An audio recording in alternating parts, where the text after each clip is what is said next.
Rich Dad on Brilliance Audio presents the unabridged recording of Rich Dad's Cash Flow Quadrant, Guide to Financial Freedom by Robert T. Kiyosaki, performed by Timothy Wheeler. My rich dad used to say, "You can never have true freedom without financial freedom." He would go on to say, "Freedom may be free, but it has a price." This book is dedicated to those who are willing to pay the price. Editor's note: the times they are a-changin'. There have been many changes in our economy and the investing landscape since Rich Dad, Poor Dad was first published in 1997. 14 years ago, Robert Kiyosaki challenged conventional wisdom with his bold statement that your house is not an asset. His contrarian views on money and investing were met with skepticism, criticism, and outrage. In 2002, Robert's book, Rich Dad's Prophecy, advised that we prepare for an upcoming financial market crash.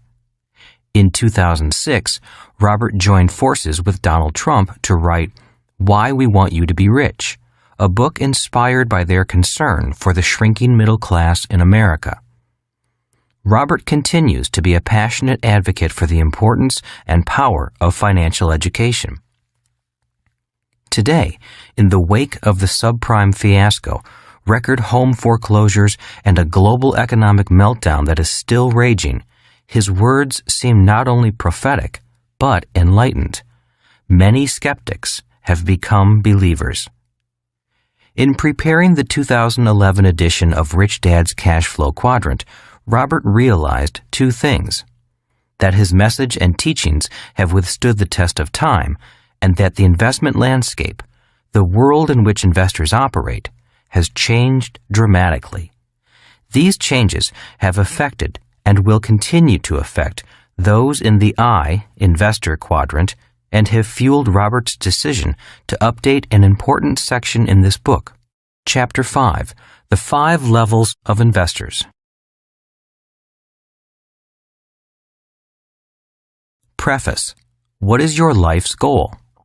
What do you want to be when you grow up? That is a question most of us have been asked. I had many interests as a kid, and it was easy to choose. If it sounded exciting and glamorous, I wanted to do it.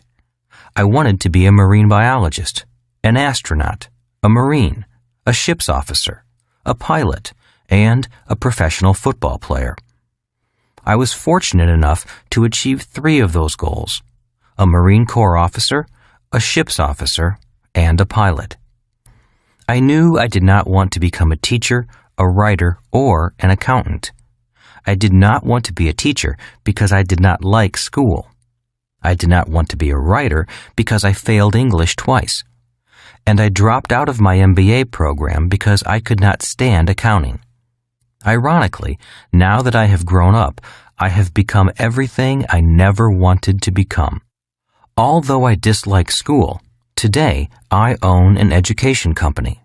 I personally teach around the world because I love teaching. Although I failed English twice because I could not write, today I am best known as an author. My book, Rich Dad, Poor Dad, was on the New York Times bestsellers list for over 7 years and is one of the top 3 best-selling books in the United States. The only books ahead of it are The Joy of Sex and The Road Less Traveled. Adding one more irony, Rich Dad, Poor Dad and my Cash Flow board game are a book and a game about accounting, another subject I struggled with. So, what does this have to do with the question, what is your goal in life? The answer is found in this simple yet profound statement by a Vietnamese monk, Thich Nhat Hanh. The path is the goal. In other words, finding your path in life is your goal in life. Your path is not your profession, how much money you make, your title, or your successes and failures. Finding your path means finding out what you were put here on this earth to do. What is your life's purpose? Why were you given this gift called life? And what is the gift you give back to life? Looking back, I know going to school was not about finding my life's path. I spent 4 years in military school studying and training to be a ship's officer. If I had made a career sailing for Standard Oil on their oil tankers, I would never have found my life's path. If I had stayed in the Marines or had gone to fly for the airlines, I would never have found my life's path. Had I continued on as a ship's officer or become an airline pilot, I would never have become an international best-selling author, been a guest on The Oprah Show, written a book with Donald Trump, or started an international education company that teaches entrepreneurship and investing throughout the world. Finding your path. This Cash Flow Quadrant book is important because it is about finding your path in life. As you know, most people are programmed early in life to go to school and get a job. School is about finding a job in the E or S quadrant. It is not about finding your life's path. I realize there are people who know exactly what they are going to do early in life. They grow up knowing they are going to be a doctor, lawyer, musician, golfer, or actor. We have all heard about child prodigies, kids with exceptional talents. Yet you may notice these are professions, not necessarily a life's path. So how does one find their path in life?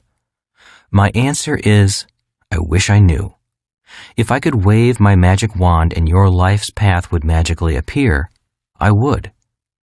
Since I do not have a magic wand, nor can I tell you what to do, the best thing I can do is tell you what I did. And what I did was trust my intuition, my heart, and my guts. For example, in 1973, returning from the war, when my poor dad suggested I go back to school, get my higher degrees, and work for the government, my brain went numb, my heart went heavy, and my gut said, no way. When he suggested I get my old job back with Standard Oil or fly for the airlines, again, my mind, heart, and gut said no. I knew I was through sailing and flying, although they were great professions and the pay was pretty good. In 1973, at the age of 26, I was growing up. I had followed my parents' advice and gone to school, received my college degree, and had 2 professions, a license to be a ship's officer and a license to fly. The problem was they were professions and the dreams of a child. At the age of 26, I was old enough to know that education is a process. For example, when I wanted to be a ship's officer, I went to a school that turned out ship's officers.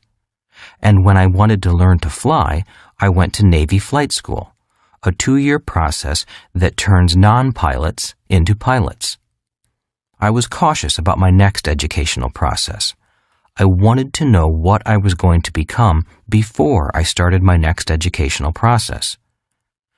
Traditional schools had been good to me. I had achieved my childhood professions. Reaching adulthood was confusing because there were no signs saying, this is the way. I knew what I didn't want to do, but I did not know what I wanted to do. It would have been simple if all I wanted was a new profession. If I had wanted to be a medical doctor, I would have gone to medical school. If I had wanted to be a lawyer, I would have gone to law school. But I knew there was more to life than just going to school to gain another professional credential. I did not realize it at the time, but at 26 years of age, I was now looking for my path in life, not my next profession.